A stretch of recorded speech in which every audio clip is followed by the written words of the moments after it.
This episode of the Offroad Podcast is sponsored by Warren, Power Tank, and Medical Gear Outfitters. Offroad Podcast, episode 319, How to Titan Swap and Frontier, Xterra, and Pathfinder. Tonight, Aaron shoots some kids. Wait, what? Oh, I misread that. Aaron has a kids shooting event. Jeremy doesn't do anything, and Ben breaks everything.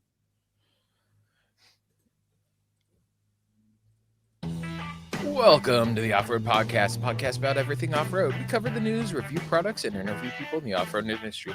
I'm your host, Ben, back again, and I'm here with my co-hosts, Aaron and Jeremy, and welcome to the show.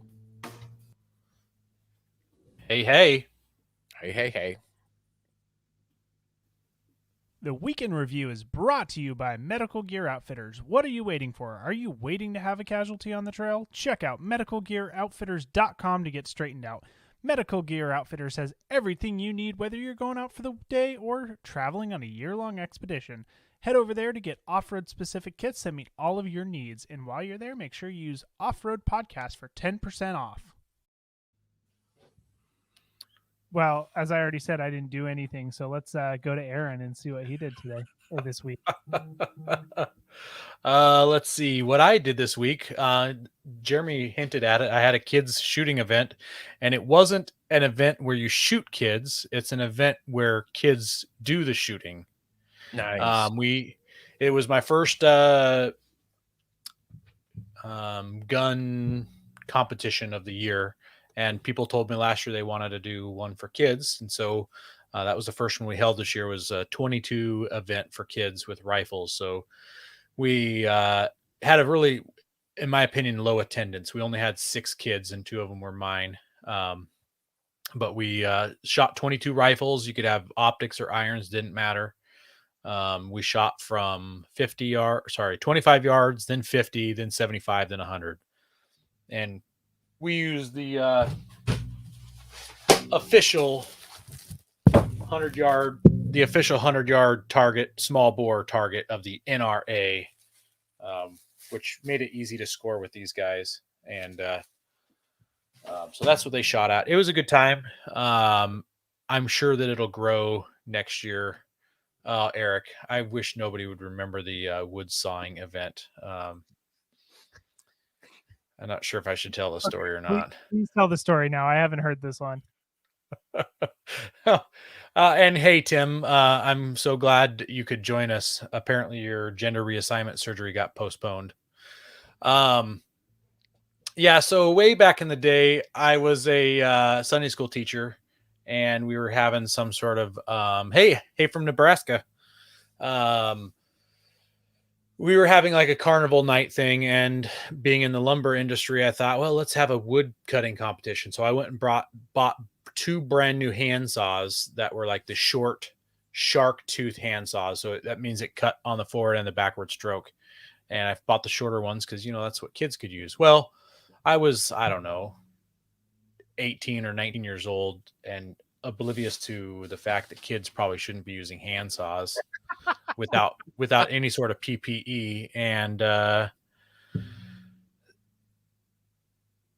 Eric's nephew, the saw bucked across the twig that we were cutting and then went across the meat of his hand and just sliced him open really, really good. He had to go get stitches. So yeah. Nice.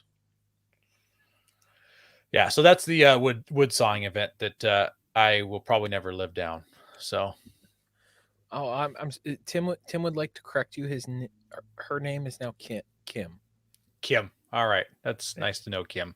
They You'll have said to get your name they changed. moved Day up in the schedule, and so he's actually recovering. Oh, he actually might go by Timberly as well. So that's good to know. So yeah, I had the kid shooting event. It was a really good time. I think all the kids had fun. It wasn't very serious. Nobody is like a competition shooter. It didn't get heated or anything. So it was a fun time. We're starting our packing for going camping in Christmas Valley this weekend, as long as the COVID test comes back negative. Uh-oh. Got exposed to some COVID last week for 3 full days. Didn't find out till 2 days after. So That's a bummer. Um, from your journeyman? no, we had a house guest, and Oh, the one laying yeah, fiber. correct. Yep. And he went home and got really, really sick, and they actually had to call an ambulance to take him to the hospital because he thought he was dying in his house. So, not Right. good. Yeah, that it's no good, especially when they're hospitalized. Speaking from experience with a friend sitting in the hospital for going on Yeah. week 4 now, so it's no fun. Yikes. I heard Oregon's been absolutely horrendous lately. Yeah. Eric says I already had it. According to CDC, that's not good enough. I should have been vaccinated by now, and that would have totally protected me. So we're not going to go down that rabbit hole, though. So, anyways, we're getting tested on Wednesday. Supposed to leave Thursday. It'll be a rapid test, so we'll find out. Awesome. Um, and and then the last thing was today I made a trip. It is an hour and a half from my house to go pick up some of those IBC totes. So there's like that steel cage that's got the 275 to 330 gallon plastic liner in it. And Mhm. I bought some of those. They were really cheap because they had been paint had been stored in them. And I was just ripping the liners out anyways because I'm going to put my firewood in it. And um, oh, here. I'm gonna real quick. I'm gonna message these. I forgot to get these pictures uploaded. So if one of you guys could upload them while I talk, there's that one and there's that one. Um, I Yummy. picked up these totes and I absolutely got burned. So they loaded them with a forklift, so I didn't get to handle them. But I get home and I'm pulling them off and I'm setting them on the ground and they're like sloshing around. And I open the lid and each one of them still had paint in them between 5 and 30 gallons of paint. Oh my goodness. I'm not kidding at all. I was so pissed. So I sent them a text and like, we told you had to clean them out yourself. I'm like, no, you told me they just needed to be rinsed clean. And I said, well, I'm not using the inside anyway, so it didn't matter. But yeah, rinse clean. So yeah, there's the truck with 7 totes on it.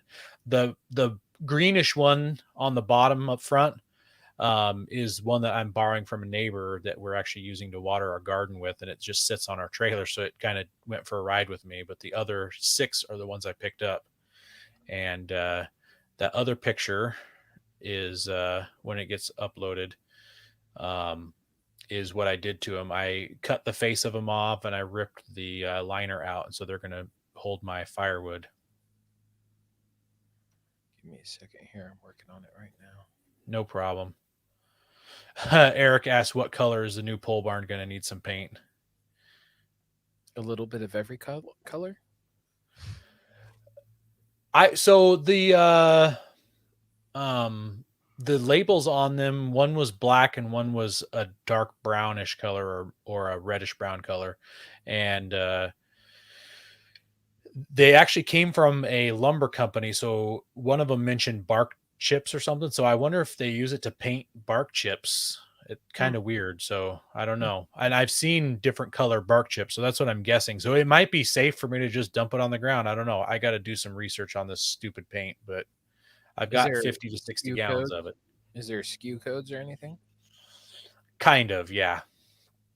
So I got to look it up, figure it out. And Tim, my beard did get smaller. I shaved today. It was getting a little too scruff, and I gave her a little trim. I'm getting ready to go camping in a really hot place. So I guess you live in Arizona, so I got no excuse. None. Yeah, Ben, what have you been up to? Uh, Dying slowly on the inside.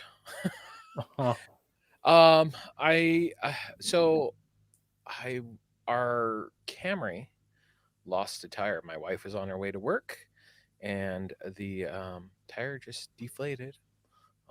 It's got a nice big puncture, and it already has um, 3 plugs in it, I guess. So whoa, yeah, I was like, well, that's not getting repaired. So I was like, okay, I ordered some tires.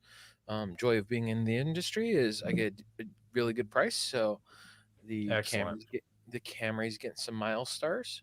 Unfortunately, every tire that is the size for my Forerunner from my suppliers, the only ones available were in California, so I had to order them. You said your Forerunner. You're talking about the Or Camry. for the Camry, yes. So, So you getting some Patagonias for n the no, Camry? no, You they've said got Milestars. yep, they're Milestars, they're not Patagucci's. They're Oh, HT whatever, they're street tires. I was like, "Cool." I was gonna get some Falcons, but again, they were out of stock, and I was like, "Well, if I can get Milestars, I'll go with Milestars to support the guys over there, since we there you know 'em." go. So I I got I'm ordered gonna I'm I'm gonna need some tires for my Toyota Avalon soon, and I am thinking about doing like KO2s or something. I want to put some little mud tires on it, or oh, all that'd be terrains. fun. I mean, yeah, That I think it'll be fun. so I got those And then a little lift. a little lift. So I got those ordered, but they're in California, so I've got to wait a week for them. So I was like, okay, well, I'll drive the Forerunner. Well, I go and hop in the Forerunner because I'm not really supposed to be driving it that much because of the head gasket thing. Yeah. Even though it's combustion, it can cause wear on the heads. So I was like, okay, well, I go and hop in it, and it smelled really funky. Apparently, my children spilt something in there, and it grew. I'm never having So kids. yeah, I know. I'm warning you now, don't have children. They ruin everything. Exactly. Somebody Uh, warned your kids you're not having kids. yep. I'm done with them. I'm sending them away to summer camp forever. So Not picking them up. I spent the last 2 days. Well, I spent the weekend. When I had time. It's been crazy busy for me, and I detailed the Forerunner, the inside, and I've never detailed it. I've shop backed it out. I literally I literally pulled mud out of my seats out of 4 tanks in my little carpet cleaner. Oh wow. Uh, and then I found some rips in my seat. So now I'm getting seat covers because that's higher on Nice. the priority list than my head gasket right now. I Tim found wants a Tim large, wants to know how many McDonald's fries you found. probably enough to fill a large or a medium, since that's the same amount of fries. Whoa. It's a scam, isn't it? Yep. So yeah, that was the fun of detailing the Forerunner. But it's all nice and clean. My coworker owns an ozone machine, Hmm. uh, and we've used it at the shop for detailing cars. And I no, they were crayons at that point. They were that hard. Um, I wonder how will they burn now that you say that in like a survival situation if you could light an old French fryer on fire. no, maybe I'll go pull one out of the trash and find out. Oh, yeah. So I ran the ozone machine for 48 hours. There's no smells in the Forerunner at all because it kills all that. And any mold that I might have possibly somehow missed, though I doubt it because I cleaned every surface in that thing. I've never seen my carpet so clean. So I'm gonna order some WeatherTech floor mats and some new seat covers. Might go with the WeatherTech seat covers because they're kind of like that Carhartt material, and they're a lot cheaper, and I can get them from work cheaper, quicker. So yeah. Awesome. Um, Um outside of that, I'm in charge of work, or at least I was today, and partially in charge for the next 2 weeks because my boss got exposed to COVID. Her son's got COVID, so I ran the shop today. I had the new girl in with me. It's been fun. Yes, Tim, seat covers can be, especially if you go with like the nice. I think they're Coverall brand. They do the Carhartt seat covers that are like laser precision fitted that look really awesome and really good material. I bought some for the back of the F-150 because we have filthy Children. kids and a dog, and they're like a neoprene waterproof material. Hmm. It almost feels like a wetsuit as and they went on really easy and strapped and they stretch tight and it looks like factory fabric and I want to say I just got them on Amazon. They weren't any no, I didn't get them on Amazon. Were I they got like them on the a Wet website. Oakley ones or something like that? No, they're not. They weren't that big expensive brand. That's why I was really surprised by it. I did some research and people were suggesting these ones and they weren't crazy expensive. I'll have to look at the brand and let you know. The only thing I didn't use is the headrest. It basically, you know how like a hairnet has like the elastic around the base Yeah. part after it goes on your head? It was like a neoprene hairnet that went over the headrest. I'm like, I'm not putting those things on. Yeah, So I've installed a handful of different seat covers at work, and I really like the WeatherTech ones, and they're not all hmm, that expensive. okay, I think what here it is. So front row, MSRP is 130. Oh, that's for the front seat. Ooh. just one seat. One seat is 130, but they're really durable material. But it doesn't cover the whole seat. So no, I don't know. I'll be shopping for seat covers. So if anyone has a recommendation, let me know. If you had a Jeep, I'd recommend the AV ones, but no Yeah. Jeep. Oh, I would. Hey, guys.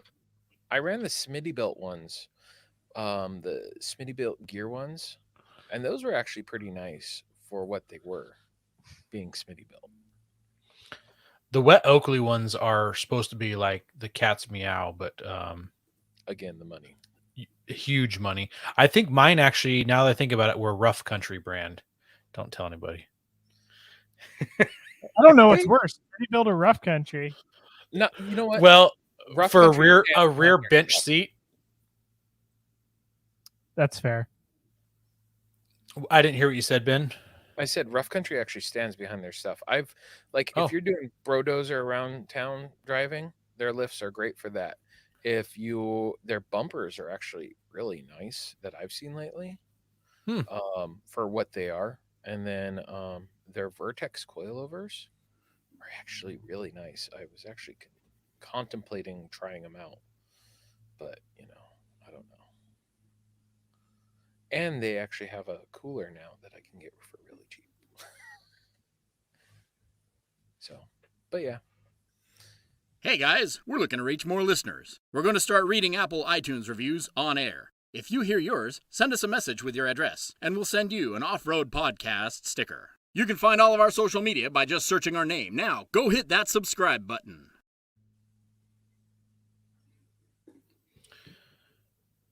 Oh, that's not good to know, Brent. So he says he had the Oakley ones, and a dog jumped in and stuck his nails right through the neoprene the very first day that they were on. So, Yikes. That's yeah, rough. either trim your dog's nails or they aren't as good as people think they are. So, Yeah. I know my German Shepherd has some pretty pointy nails. In fact, it's Yep, probably mine too. gone, but there was a giant scratch on my neck just on Friday, and she jumps in and out of the truck, and she doesn't have any issue digging through it. So they've got my vote for an inexpensive option, Ben. Okay. Although I don't know what because mine is a rear and a bench seat. How they attach is some straps and stuff on the back side of them. But if it's a front seat, I don't know what it's going to look like and how it'll hold it nice and tight. So I don't know Covercraft how is that the part brand works. I was thinking of. Okay. Yeah, those are the guys with the Carhartt ones, and they're $179 for the fronts. Steve says the neoprene ones are terrible with sand. I guess I'll find out in a few days when I go to Christmas Valley and camp in the sand dunes where we're camping. Yeah, Yeah. I've been looking at Covercraft ones, and like I said, 173 is map on those. So Gotcha. All right. Well, listener feedback here. Hey guys, enjoying the podcast. Y'all were talking lighting the past two episodes. Would you have further info on the lights that you've added? Also, would y'all post pictures of your rigs so I and others can get a look at them? Not today, FBI. Just kidding. Thanks. He says, thanks, David. Yeah, we'll share some pictures of our rigs. Maybe we'll email them to you, and maybe we'll share them in our Facebook fans group for people to recheck out. We can do a little mini photo shoot of our rig, so you can see Yeah, all the different lights and stuff that we've had on them currently and in the past. yeah, we've got. I know I at least have a lot of different pictures of all the lights all over and different places I've had them, because I'm weird like that. Lights before lockers. Yep. Hashtag Illuminlockers. Well, maybe what we'll do is we'll just start a Facebook fans group post of post your lighting setup or something like that. So you can look for it there, David. If you're not on Facebook, good for you. If you are on Facebook, make sure you check out our Facebook fans page group.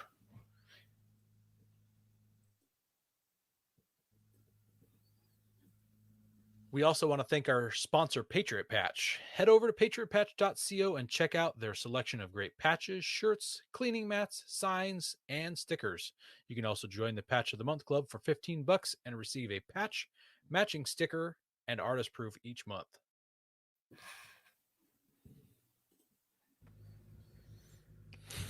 Tim says, if you want to see Jeremy's rig, you got to join TikTok. There you go. Here is the Patch of the Month patch for this month. It was just released yesterday, I believe. And it is Lady Liberty, and she is reloading.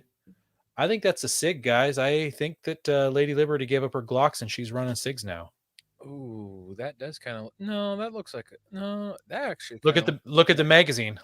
That looks like a steel magazine with the lines on it.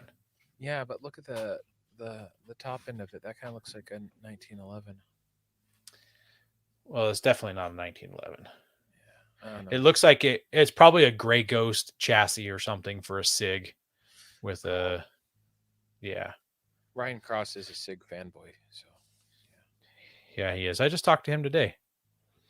Oh, how was your boy? And then It's a good couple. and then here's some other pictures. This is from their website. Actually, this is from the email they sent me when I got the notification about the new patch. So they got some new ones. They've got a tax stamp patch, a kill it with fire patch, and an in case of tyranny patch that are all brand new. As far as actually, I don't think I've seen that Eagle AR-15 patch either before. So yeah, I really like the in case of tyranny because it's also got one of those tactical hatchets. Yeah. It's like that's a nice little touch there for the hammer. Let's add a tactical hatchet. It's all That is a really good. That is a good touch because I didn't notice that. You would just expect it to just be a regular hammer, but Ryan sometimes just knocks out of the park with his little details. Well, yeah, I mean, you look at the tax stamp one. He's got what is it, a P90, and then two different suppressors. It's hurry up and wait. Technically 3 because there's one on the P90 as well. Yeah, good point. Yeah, and it's an SBR. Yep. Can I get all that for one $200 tax stamp? No. But the patch implies it. Eric is asking if Lady Liberty is rocking a messy bun. Yep, she is. I guess I don't know anything about messy buns, Eric. What a detail to pick up on there. Maybe Eric knows something about messy buns. I don't know.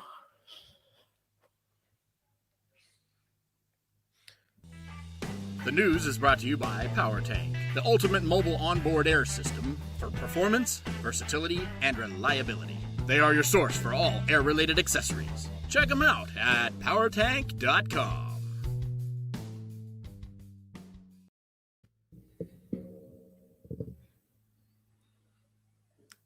Well, the news, we are talking, this is an all Ford news episode, all Ford news. Yeah, so let's talk about the exciting one first, the Maverick Timberline.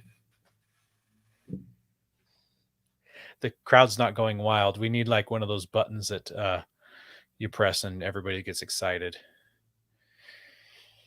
I think I have one. I don't know if it would work, so I don't want to push it. Tim says Messy Buns was his stage name back in the day, and Steve says that Messy Buns sounds like a jail term, and I agree with both of you. So the Maverick Timberline, Ford is hinting at having an even more off-roady version of the Ford Maverick, and it wasn't that much of an off-roady version to begin with, but okay. Well, they mentioned having a FX4 version, and which FX4 usually means it's got stuff like a limited slip or a locker, a little bit of off-road tires, and skid plates kind of stuff. That's kind of what the FX4 packages usually entail. So they mentioned this Timberline variant, and in the article it talks about what the Timberline is going to kind of come with, and What let's they're see here. speculating it'll come with. I'm Yeah, gonna what they're speculating. So they share compare it the to the Timberline Expedition. So unique suspension tune, not necessarily a different suspension, just it's tuned differently. Wheels, beefier Pirelli Scorpion tires, orange accent, Timberline badging, and revised front and rear fascias that improve approach and departure angles. So to me, it just sounds like that new Subaru thing that they just came out, the Subaru Wilderness, and kind of Timberline is kind of like a wildernessy soundy thing. I I'm wondering if they're just competing with those Subaru models, possibly. Probably. trying to catch the city folk who go out and run the fire trails to get to their campground, or a day hike or a picnic or skiing or something like that. So But not not back going to be because you won't go snow wheeling with it very likely. No. probably not unless someone's dragging you through the snow.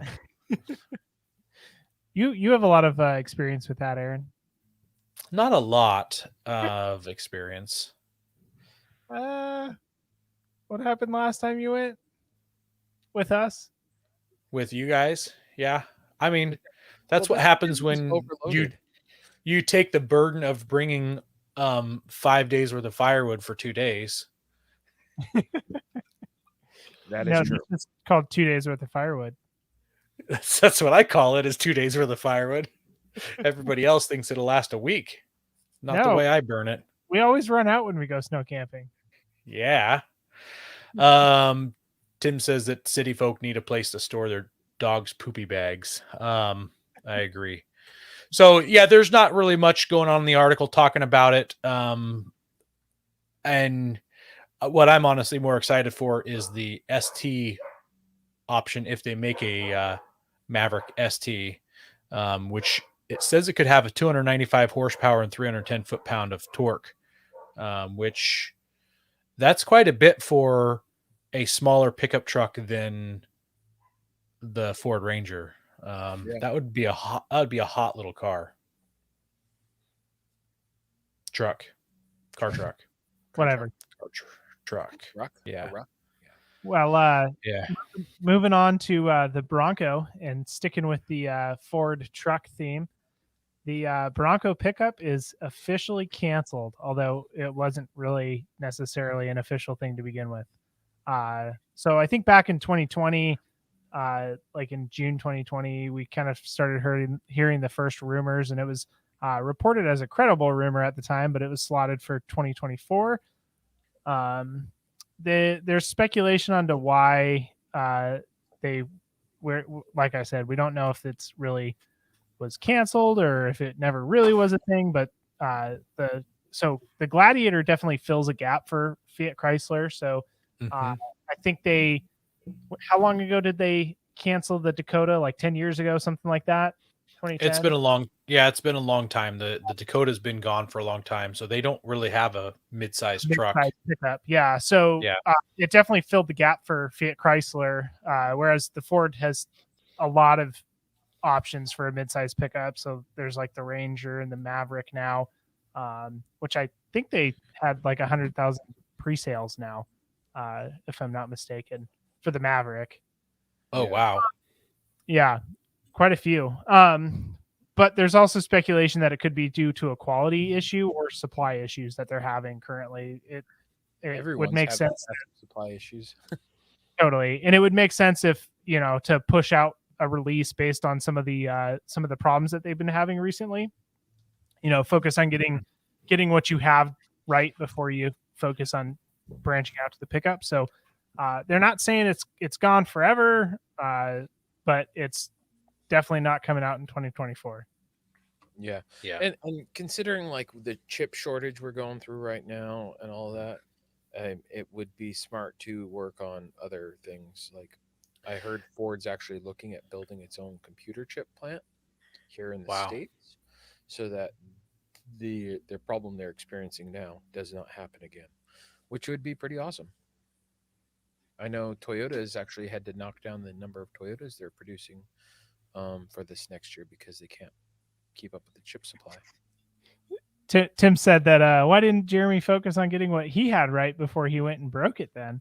Well, you know what? You just can't improve that axle anymore. So I knew what I needed from the get-go. Yeah, for sure.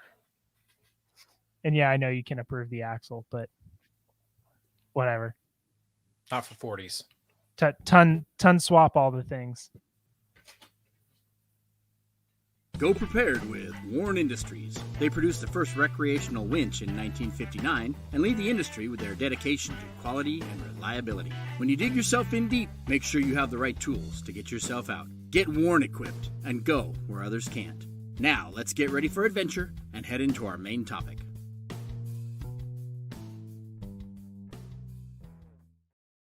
I just realized there's literally no video of me winching, Nope. and I get 'Cause stuck in the ditch all the time. Well, you're usually on the other end of a Bubba rope. Yep. You know what I just realized as I was watching that? Aaron's and I's rigs have changed so much since those videos were taken.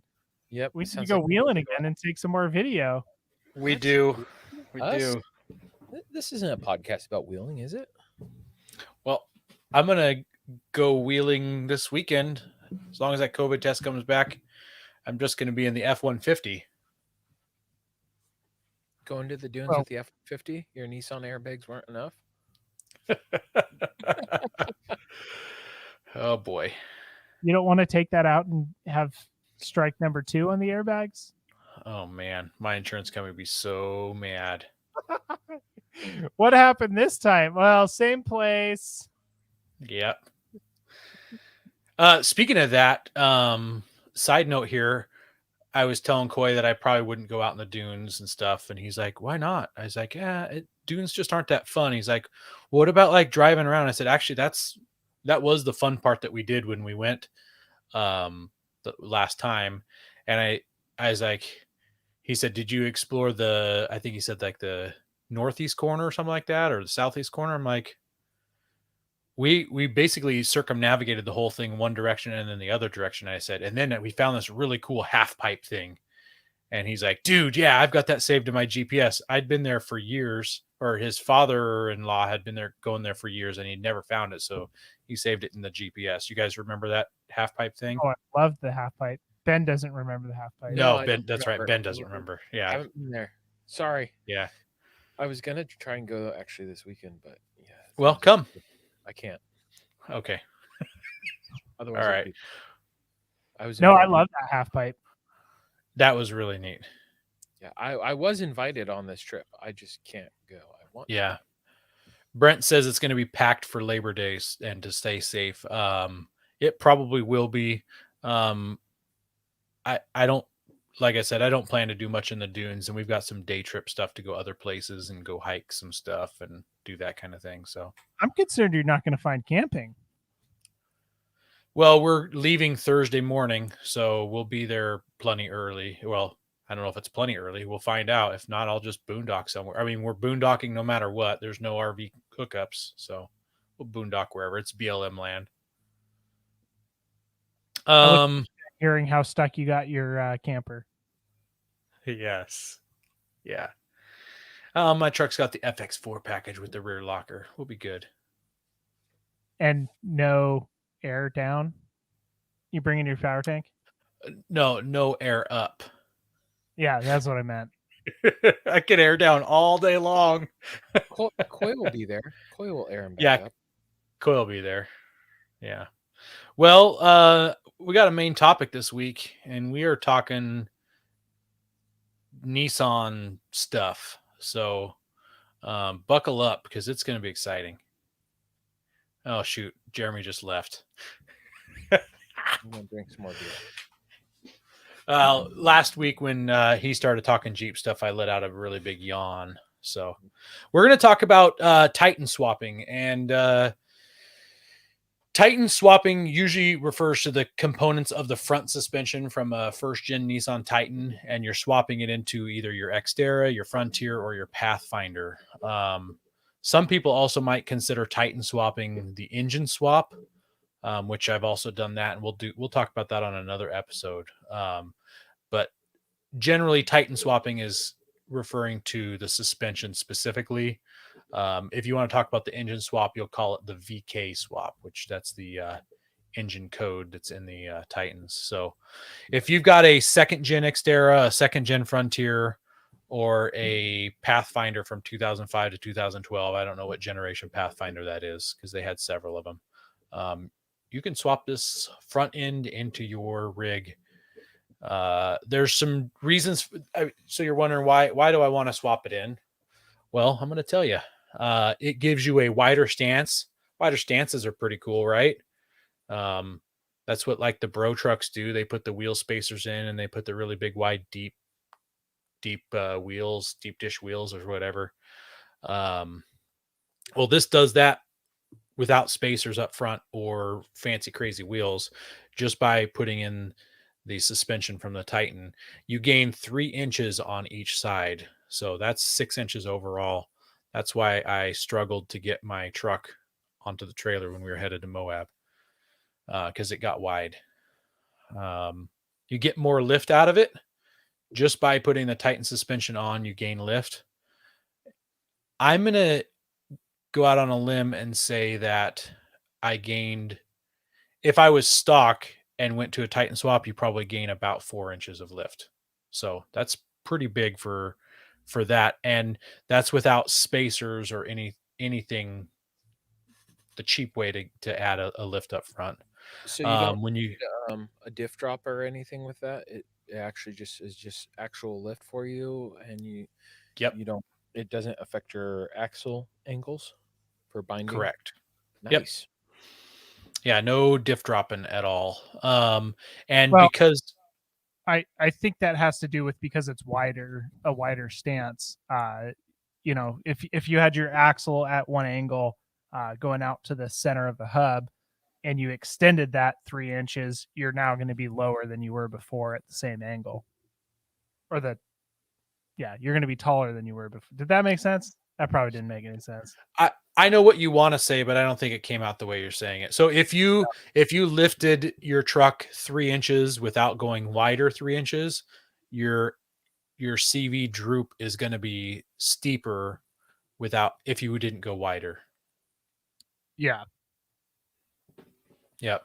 So, and because you're adding that extra 3 inches of width on each side, you're going to get a longer travel suspension as well. You get more up travel and more down travel because your A arms are longer. So So that's how the long travel works.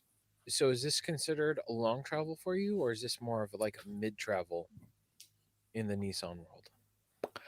I never heard anybody talk about it in either of those capacities. They just call it the Titan swap. I don't know if there really is in the Nissan world a long travel suspension that you can do. So Now I'm gonna have yeah, to I'm not Google sure. it. It'd be cool if it was.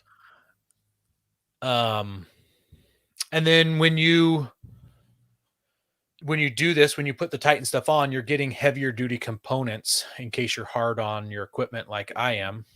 You get heavier duty components, which mean that it should be harder for you to break them. Not impossible, as we found out in Moab, but harder for you to break them. So the axles are going to be different and beefier, which I liked the axles better when I used the Titan axles because they just bolted on rather than having the little retainer ring that keeps it inside the diff.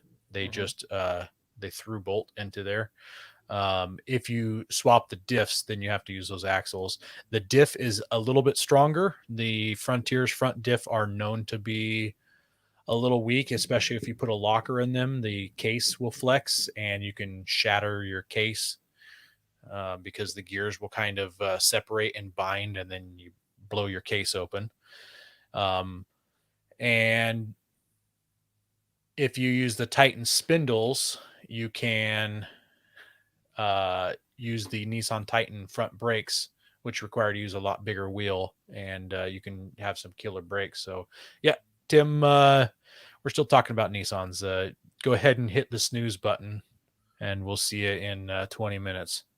So I just did a little Google search. You actually Dirt King makes a long travel kit, gives you 10.5 inches of travel, and it's 3 inches wider per side. And you're only 2 inches wider per side, correct? 3 inches wider. No, I'm 3 inches wider per side. It's probably based off of the Titan swap. Probably. Possibly. I know that in my research, Dirt King was one of the companies I wrote down here as the control arms. So let's talk about parts. So that's the very first thing on the list here is you need Titan upper control arms, whether they're factory or aftermarket, to make this work. So if you want to do it on the cheap, you can get some used Titan upper control arms. You need Titan lower control arms, obviously, to match, and they can be factory or aftermarket. As far as I know, for the lowers, there's only one aftermarket that's out there, and they're really crazy expensive. Lowers don't really give you anything. It's the adjustability in the uppers. So most people usually do an aftermarket upper and a factory lower, and that's exactly what I did for my setup. And actually, what I'll mention here real quick that my upper control arms were about $580. The Dirt King ones are $500. Another company called Metalworks makes them for $600. The lower control arms that I used, I found them on Rock Auto for like $160 each. So, pretty good deal going through OEM supplier stuff for that. You definitely can't buy a lower aftermarket control arm for the price you can get an OEM one. And if you don't need it, if it's not going to benefit you, there's no reason. I think the lower control arm that you can get for the Titan is like this really beefy armored out piece, and it does, I believe, push it out a little bit farther. So like you're going to gain a little bit more width off of that one also. So now that you've pushed everything 3 inches out per side, your tie rods aren't going to connect. The good news is the Titan and the Frontier use the exact same steering rack. And so all you do is you take your inner and outer tie rods off and you thread on new inner and outer tie rods. Piece of cake. That's nice that you don't have to upgrade the actual steering rack itself. Yeah. And the tie rods, I believe I was just over $100 for all 4 tie rods. I bought some Moogs on Rock Auto for that one. Now that you've got more travel, your brake lines become limiting straps. So you need to replace your brake lines before they replace themselves. And extended brake lines are about $70 to $90 for the front. But if you're replacing those with some like stainless steel braided guys, you might as well do the rear. You got to bleed it all anyways. And if you are gaining that much lift in the front, you're probably matching it in the rear, and you don't want your rear ones to stretch either. So you're going to do the same thing there. Losing brakes sucks, just FYI. Yeah. Save yourself some trouble. Having brakes is really nice so you can stop. So Eric in the comments says, for someone who has the VK swapped Xterra, so we're talking about the engine swap, would a Titan swap or lift be a better option, better economical, etc.? So if it just kind of depends on your end goal, lifting a Frontier, lifting a Toyota product, lifting any mid-size SUV or truck, there's a cheap way to do it, which gets you up to 3 inches of lift.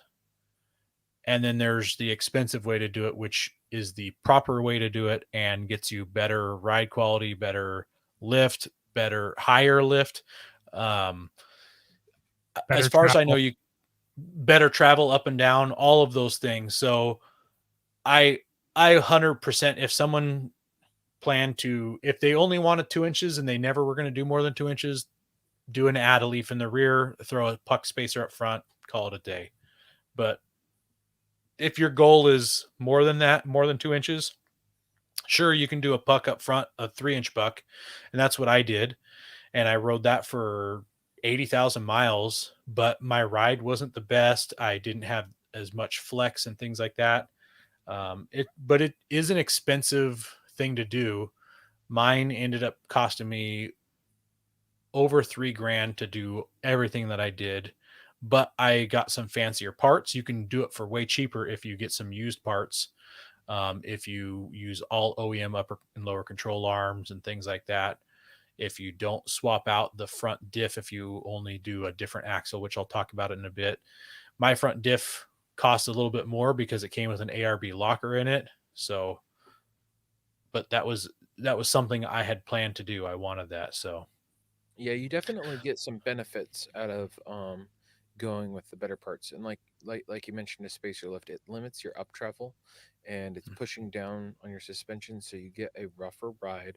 But I mhm. mean, you can spend $60, and if you do it yourself in the driveway, probably take you about 4 hours to do if you're handy enough with the tools to do the front end. Yeah. But I mean, you get a much better quality ride. I mean, I got a rough ride on the Forerunner because I've got a spacer up front right now, and I still need to install those coilovers. It's pretty impressive. Um, when I was in Colorado, and I think I mentioned this in the podcast that we did where Coy and I were talking about our trip, but as we were headed back into camp on this Forest Service road that was just littered with potholes, I purposely didn't slow down for the potholes, and my wife, you could see her tense up and grab the grab bar inside the cab because she was getting ready for the hit, and it just like soaked it all up, and the truck just went right through it. And I hadn't had a chance to experience that yet, and it was like I clenched down my teeth because I was expecting it to hit hard, and it was smooth. So there's just a big difference. Quality suspension Um, is worth it. yep, it definitely is. So it just depends on what your goals are. Um, Tim says littered with potholes is playing at Coachella this year. I wouldn't be surprised if there was a band named that. Um, That sounds like a so great after band. Yeah. So after extended brake lines, you're going to need some camber bolts. My truck already had those because I had already done that puck lift, and I had to use those to bring things back into alignment. You'll need to do those with this as well. And as far as I know, the Frontiers and the Titans use the same camber bolts. I just reused my Frontier ones. And I know the Frontier and the Xterra use the same ones, and I wouldn't be shocked if the Pathfinder did as well. So they're basically the Xterra, the Frontier, and the Pathfinder and the Titan all share the same chassis. And that's why this stuff is interchangeable. It all bolts into similar places. Yeah, So the curious with the camber bolts are the Nissan ones prone to seizing like the Toyota ones are? I no. don't know what it is, but like the factory Toyota ones seem to like to collect rust and seize really Hmm. easily. I I mean I removed mine at 50,000 miles, so Oh, okay. um maybe they weren't in there long enough to seize up. I'm not sure. Yeah. Yeah. If Uh, if yours are rusted and corroded and you need to replace them, look at the SPC ones. They're a nice upgrade from an OEM one, and hmm, they don't corrode as easily. gotcha. Um So this part right here is going to be the most expensive part usually. So custom coilovers. I read on the internet that you can use some Gen 1 Tundra coilovers to make it work.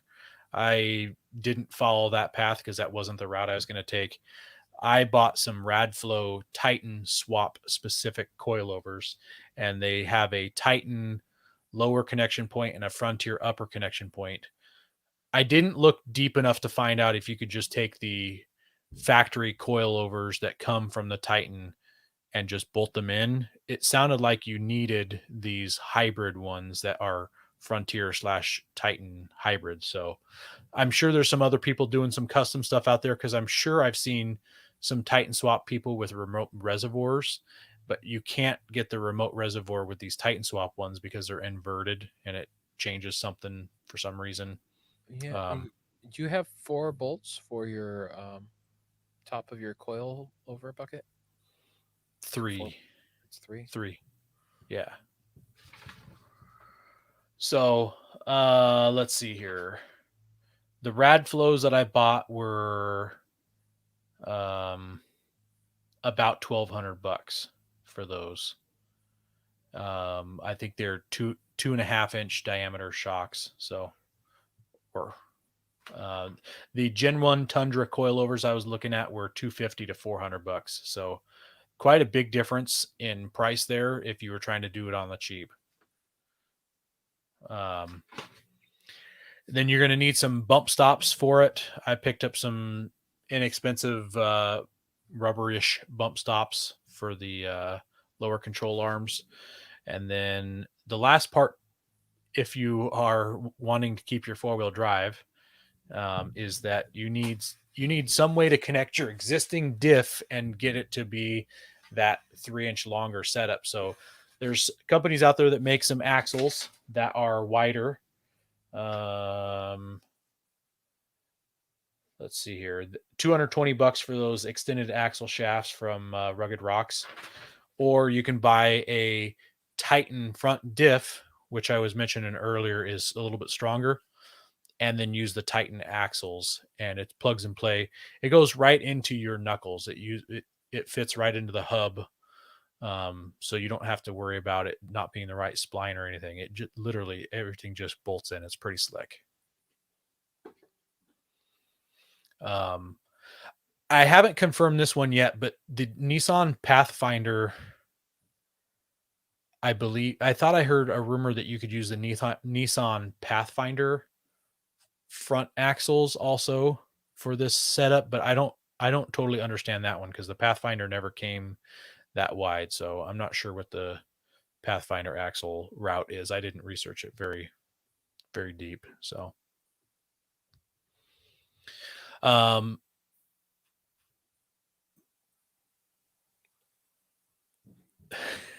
did you did you just make that, Jeremy? I did. That's a great one. So it says, how do you fix your alignment? Titan swap guys, you got to buy camber bolts. And then Toyota guys, yeah, but mine always ease up. And then Wrangler guys, you guys can adjust your camber. Yeah, that's good. That's a really good one. Make sure you share that to our Facebook group. That'll be a fun one in there. So that's the basics. That's all the parts that you need to make this happen. Like I mentioned, you could do it on the real cheap. I bet you could do all of this if you were buying used and like Rock Auto parts for your new stuff and have it for, and if you could do that Gen 1 Tundra setup, I bet you could do it for a little over $1,000. If you were really money conscious, you're not going to get as good of performance if you bought aftermarket upper control arms and the Radflow coilovers, but you can still get the same effect anyways. If you want to do some optional parts, you can change out your front spindles for the Titan front spindles, and that'll allow you to run the bigger brakes. Unfortunately, Titans that we've talked in the past, they have a different bolt pattern. So now your front wheels are not going to match your rear wheels unless you do something in the rear to change your back area. And with that in mind, you just gained 3 inches on each side up front. Your rear end is now narrow, so you're getting yourself primed for that Carolina squat. Dude, I think they push their front end out and their rear end stays the same on those squat trucks. You're muted, Ben. I said, or they drop the rear end even more. Yes. So you're probably going to want to do something out back. And if you do something out back, the cheapest thing is to just throw some spacers out there. And I've heard a lot of guys say they run a 3-inch spacer back there, and it is not a big deal. They've ran them for years with 3-inch spacers. Other people say that's really too long for your wheel studs. And so I chose 2-inch wheel spacers in the back. And the internet, once again, I read this on the internet. Apparently, if you have a little bit narrower rear end, it gives you better turn in somehow. I'm not a steering authority. I don't know how that works, but that's what the internet told me. So I went with a 2-inch rear spacer. So my front end is actually wider than my back end. Another option. Go ahead, Jeremy. Can you just swap in the? Oh, never mind. You're just about to go into that. Yes, sir. So another option is you can just swap in the whole Titan rear axle. This is a lot of work for people because nothing on that axle lines up with the Frontiers or Xteras, and it definitely doesn't line up with the Pathfinders because the Pathfinders in the rear are IRS, whereas the Frontier and Xterra have a solid rear axle. So yeah, you got to cut off and re-weld all of your spring perches and all of that stuff to make it work. And Titans are very hard to find with a rear locker from what I understand. And I've got a factory rear locker. I would not want to have to try to chase an axle down that had a locker so that I could do that work. So you can, if you were changing out to a Titan spindle up front, your rear wheel spacer, you could get a what do they call those spacers that change your lug pattern? An adapter. Thank you. Yep. So you could do a thicker adapter to get you that. So then you can match front and rear. So, and if you're doing the Titan front diff, like we talked earlier, you could do that rather than just buying the custom axles. You can put a locker in it like I did. ARB makes an air locker for the Titans. They do it for the Frontier as well. And if you're opening things up, you could throw some gears in there. So getting to gears from Titan swap is kind of a stretch, but if you're doing a couple of those things, it might just put you on the path and you might consider maybe not doing the complete Titan swap, maybe just going with the cheaper axles until you can afford to put the locker and the gears in or things like that.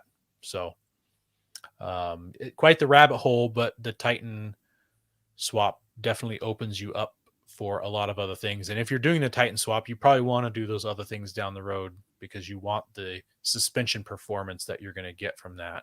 So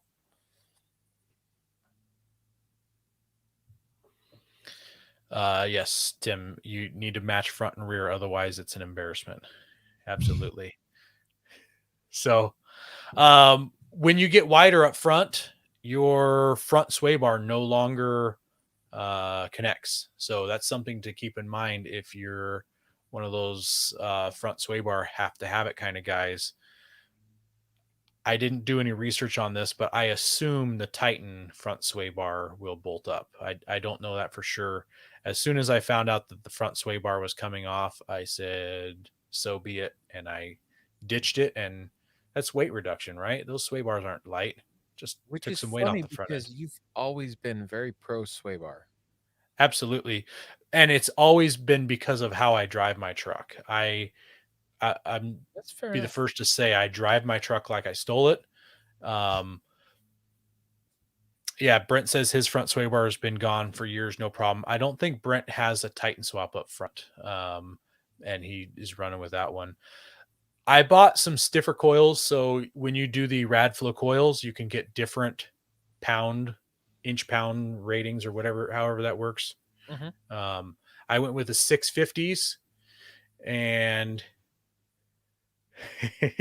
that's right, Tim. I saw an opening and I took it basically. I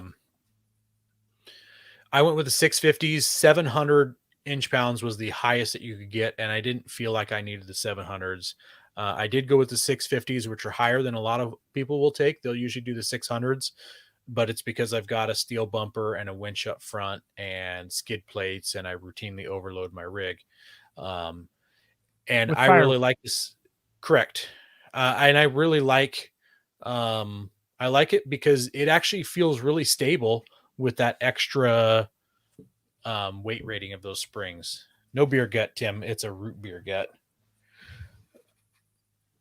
So yeah, you cannot reuse your front sway bar, at least the one that came on your rig, unless you cut the center of it out and weld it 6 inches longer.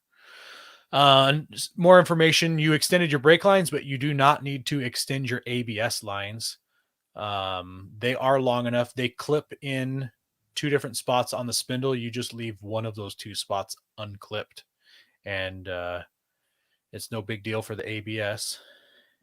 Well, in worst case scenario is if you break it, or you stretch it and it kills the ABS. You could literally remake the ABS wire, make your own. I had to do that with my Forerunner because I didn't have the time to wait for a new ABS wire. And when I lose ABS, I lose all of that stuff. It's like a check engine light for my Forerunner. Yeah, And so I lose like all the fun, or it gives me a happy switch basically, so I can do burnouts. But yeah, it's like two speaker wires for an ABS sensor wire, so you can extend that wire yourself. It's not that hard. hmm. I didn't know that. That's good to know. I honestly thought that maybe it would be more sensitive than that, and because sometimes that wire has weird shielding around it and things like that for different electronic components. So Well, I'm glad it worked. I use speaker wire for mine. You, you Cool. know what I picked up on? Ben can do burnouts. In my V6, I can. That's funny. And then I kind of touched on this earlier.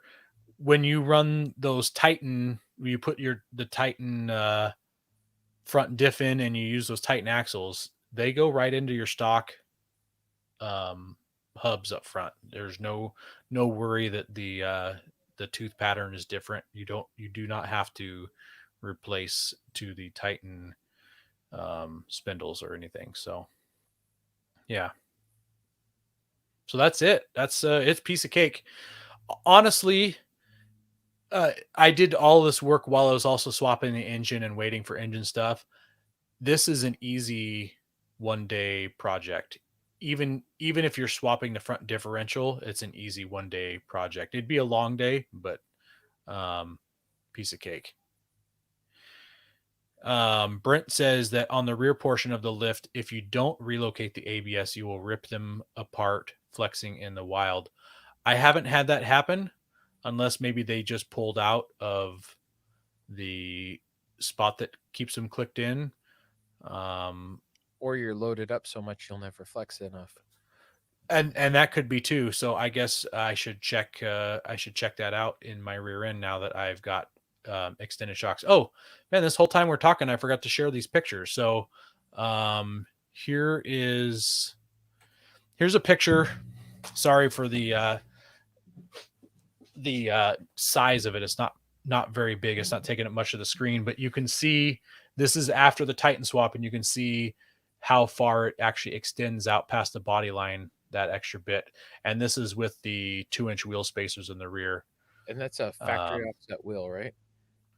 yep, this is a factory offset Frontier wheel with a 10.5-inch pizza cutter. Just imagine if you had my negative 38 offset wheels. And then this picture is when we're in Moab, and you can another side profile where you can see how the wheels are brought out to the side of the rig quite a bit more.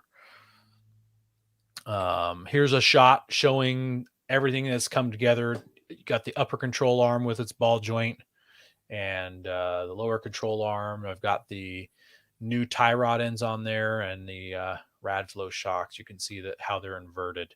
And you've Usually got an SPC upper control arm, correct? yes, sir. Yep. So for those who aren't aware of or heard of SPC, their upper control arms are adjustable, have an adjustable camber that you can adjust how much camber you get out of those. I think they have like 5 different settings, so you can really play with your off how forward your Oh, I'm sorry, not camber, caster. Correct. Yeah. Yep. You can slide that nut forward and aft, and I believe you can also adjust the camber by rotating the ball joint as well. That ball joint has keyed positions in it, which will bring the top end in and out away from the vehicle. Yeah, yeah. I like SPC. They're pretty nice company, but I've got JBA. So this picture, you can see the front end is way high, but I'm missing my entire front drivetrain and bumper and grill and headlights and skid plates and everything up front. So it definitely tamed down up front once I put that weight back in there. Well, plus you And have the front roof too. yep. And I didn't really mention it in there, but I also changed out my rear shocks. When I did this, I was running the factory rear shocks, and you can't tell, but the Bilsteins that I put in their place are supposed to be um, 3.5+ inches longer than the Bilsteins that I was running in there. So, which is good because I have quite a bit of lift out in the back. I've got about 6 or so inches out in the rear, maybe 7. I never did measure the back. So Tim says, "Are those donut tires? Let's see some real tires on there." I have just about got them worn down to the point where they're going to be scary to drive on once we get rain on the ground. So as soon as I can figure out what I'm going to do for brakes, because I do want to upgrade my brakes. If it's going to take me down the path where I do the Titan front spindle and the Titan brakes, then I got to get a different set of wheels, and I've got to buy different rear spacers and adapters and everything. So, Tim, do you like the Pataguchis, or are you just repeating that because Jeremy and Ben are running those? Do you have any experience with those? I'm just curious. So, uh, Brent says that he has the SPC and they are great. the the bummer about the SPC is because it is so adjustable that a normal alignment shop might not understand how to do an Yeah. alignment on it. Oh yeah. I've ran across that with work. Mhm. The alignment shop that we go to, there's only one guy that understands how to adjust them, and if he's not there, I have issues. So yeah, Yeah.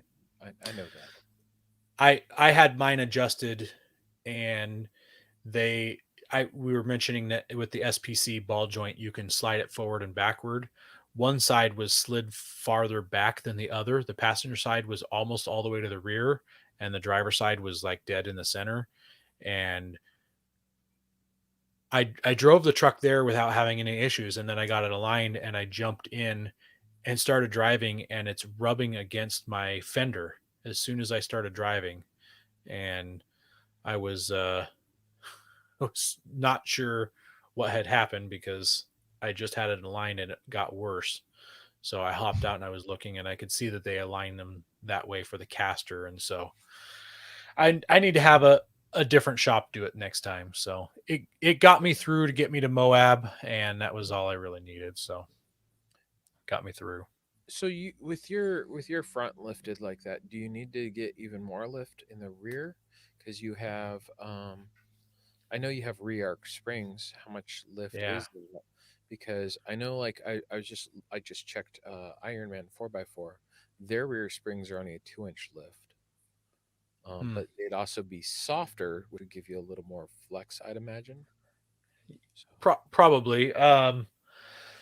I don't know what to do because at this point in my rear lift, um, I don't know if I just add another spacer in there. So when I had my rear done, they rearched my springs. They added 2 more leaves to it, and then they added a 1 inch thick chunk of spring material underneath as a base pad, and so it acted as a spacer block. hmm Um, and so that's how I got all the lift in the rear. Um, and I foolishly didn't measure before and after. I should have, so I would have known what I had. But right now, as it sits, the front end is about a half an inch or 3/4 of an inch lower than their back end. And I think I would like to get a little more lift out of the front. I never did crank the coils at all. And I think what I'll do is get that done before I have the new tires come and before I have an alignment done again. So I'll crank the coils up front and see what I get, see where to stop. But I feel like I want more than 3/4 of an inch more up front. So Yeah. Yeah, I would. It's not really all that hard to crank the coils. Generally, I would suggest using a punch. Some companies have like their wrenches, but if you have it on there, it's harder to adjust. So you just lift that corner, take off your tire, and crank the coil with the punch. and then just Just get tap it with the punch. no, you put it in and you can just turn it because they're round Oh, holes. okay. So you just get the right size punch, like a 6 millimeter or I gotcha. You a just use five it like a millimeter. handle to rotate it. Yep, you just have to have the right size punch. Um, and I'm sure that they would be able to they'll tell you that on if you message up Radflow. Okay. Eric asks if the swap is necessary for 33s. No. It's not, because I ran 33s for the longest time, and a lot of people run 33s on this chassis without doing the Titan swap. So you can run 33s all day long with a puck spacer. So Do not a big the deal. is the rear springs for the Frontier the same as like the Titan, just a different weight rating? I haven't looked into that, and I've not come across that on any of the forums or I anything. wonder if you could use that as a method for lifting if you got some like That's I think it's BD. possible. I would anticipate that they would be longer from eyelet to eyelet. Mhm, yeah. Yeah. Tim's suggesting that I go back to the KO2s. He says he really liked the KO2s. If they made him a true size in the bigger sizes, he'd buy them for his next tires. He heard a rumor that they're going to be running or making 39 by 13 and a half 17s. I wasn't really impressed with the KO2s, and I'm really sad by that because I was super hyped about them. They felt softer than my mud terrains, and I wore through them way faster than I did my KM2s or KM3s. I wonder if um uh but is it not Nitto? AT3s. Who makes those? I think there's a lot of companies using that designator now. So, Falcons. um, uh, Falcons. There you go. I like the Falcons. I've have sold a lot of those for work for customers. It's a popular tire, the AT3. It's pretty quality. I really like the tires I'm running now, the on the Forerunner. But I haven't gotten a chance to use them off road. But on the road, they've been really nice. hmm. Cooper has their new Evolutions, which have had really great reviews. If you want like that all terrain, You're like Milestar is also. bouncing back and forth between uh, mud terrain and all terrain there, bud. Yeah, I mean it really depends upon what tire. Do you want a tire now, or do you want that? I think I want something that is snowflake rated, So and AT. the KM2 was not, but the KM3 was. So And you really like that one, didn't you? I loved my KM3s. Yeah. Maybe I just do those. I don't know. They served me really well. I liked them a lot. And I do hear that BF Goodrich's tires run small for the size, so maybe I do some 36-inch BF Goodrich's. That way, if Ben ever goes to 35s, I'll still have bigger tires than him. Oh wait, no, I'm sorry. I was talking about going 37, so I'll do like 38-inch BF Goodrich's. Well, I'll That's what I'll probably do stop at because 35. they'll be undersized, so they'll still Yeah. fit where 37s go. Yeah. Tim, yeah, I am thinking about doing 37s. I figured, why just jump to 35s if I can do a little more trimming and get 37s in there? I might just do 37s. I've been wanting to do gears for a long time. That's I'm gonna have to save up for that though. Um, I don't have any more army trucks to sell, unfortunately. Oh, oh, I don't think I talked about this on the show. So the wife said after I fix the head gasket in the Forerunner, we can sell the Expedition, and I can use that money to re-gear Hmm. because I need to re-gear. You did mention Regear that. the rolling shell. And I told her if I'm re-gearing, it's really pointless not to do lockers at the same time. So I'll be doing Right? lockers and re-gearing at the same time because Yes, sir. To save money, I would still suggest that you try to find a rear e-locker that you can put in because that would save you a bunch of money, I would expect.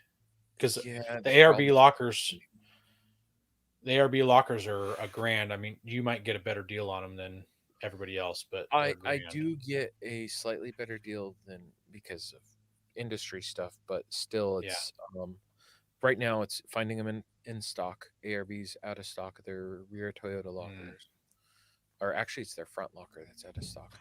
So yeah. Either way, it just like supply right now sucks. So, and I still yeah. got to fix my head gasket. Well, don't buy any gears or lockers until that head gasket is fixed. Oh, I ain't doing anything until the head gasket's fixed, except maybe Yeah. driving to work when I have to. Or until you V8 swap it. No, no V8 swap. It's too much work. I would be better off just selling the Forerunner and Yeah. buying another vehicle. And I said personally, V8 swap. I didn't say how you were going to get there. I realistically, if I were to sell the Forerunner, I might go with something else, A Jeep. and it might start with a J and end with a truck. So, I, so I'm not going to say no to that. and I would love to go that route. But that's all money and for the Jeep truck Hashtag that financial ruin. yep. My wife would divorce me if I went out and bought a Jeep truck. So Yeah. Tim, It's, I like how Tim doesn't say what he's buying. He just says selling the Forerunner is something I'd get on board with. He doesn't say and buying a Jeep because Tim is a Jeep guy. He just suggests that you get rid of the Forerunner. wow. I gotta say though that my Forerunner has gotten me out more than the last three vehicles combined. So I totally agree with that. You have taken that Forerunner out a whole ton, and I have I'm beat super excited about that. I And have beat the piss out of it, and it still you runs have, for the most part. yep. And I Hmm. just need to learn to do something. Honestly, my guess is that if you bought that Forerunner and it had, because when I got my Nissan, it had 40,000 miles on it. If you bought that Forerunner with 40,000 miles and drove it and maintained it the way you're driving and maintaining, you probably wouldn't have had any of the problems that you have had with it. Oh I yeah, think it's just because you had a higher mileage rig that you had issues with it, and I that's hit just what you 200. expect to. Yeah, I hit 235,000 miles on the way home from work today. there you go. So I head gasket. I'm not going to complain about it. It's Yeah, I'm at 100 and I'm not even at 150,000. I'm at 148 something. So my yep. truck is considered low miles. I'm gonna keep on driving it for a while. Well, I'm gonna fix it and hopefully keep on driving it for a while, unless something Yeah, bad happens. I've got plans with my buddy in the hospital. It's gonna be kind of hard on whether or not I'm gonna finish my skid plates anytime soon and a rear bumper, um, because we were supposed to start working on those this month. But yeah, we'll see what happens. I might just have to go buy some stuff. yeah.